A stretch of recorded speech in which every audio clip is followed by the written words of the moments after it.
Hi guys, in this video we will see how to disable Microsoft Copilot across your system including Edge, Notepad and other Windows apps. If Copilot is showing things down, popping up where you don't want it or you just want more privacy and control, this video will show you how to disable it. First we will see in Microsoft Edge, you can see Copilot at the right top corner, and here click on three horizontal dot against top right corner, and here choose settings.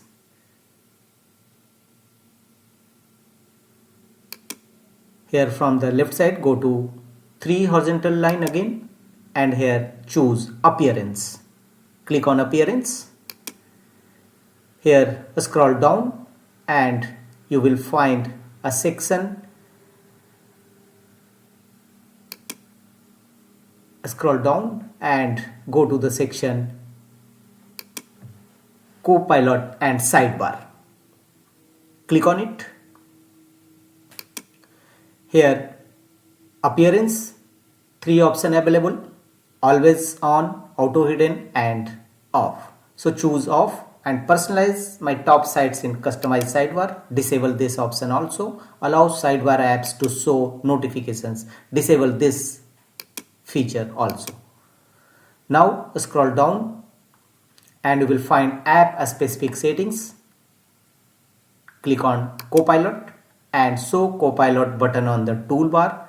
Disable this feature, and you can see after disabling this feature, Copilot from the top right corner of the Microsoft Edge browser will hidden.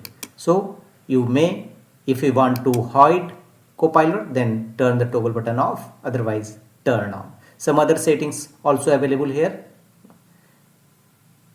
Copilot browser settings, and you can easily hide or unhide Copilot, enable or disable.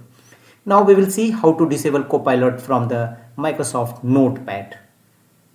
Open Notepad in your Windows 11 system. Here you can see a Copilot icon from the top right corner. Click on a small arrow and you can see various features available here. So click on settings cog from the top right corner, and here scroll down and you will find under all features Copilot. Disable this feature. After turn the toggle button off, you can see Copilot will not visible at the top menu bar. If you want to enable Copilot in your Microsoft Notepad, simply turn the toggle button on. So you can easily disable Microsoft Copilot from the Microsoft services such as Microsoft Edge and Notepad easily. That's all.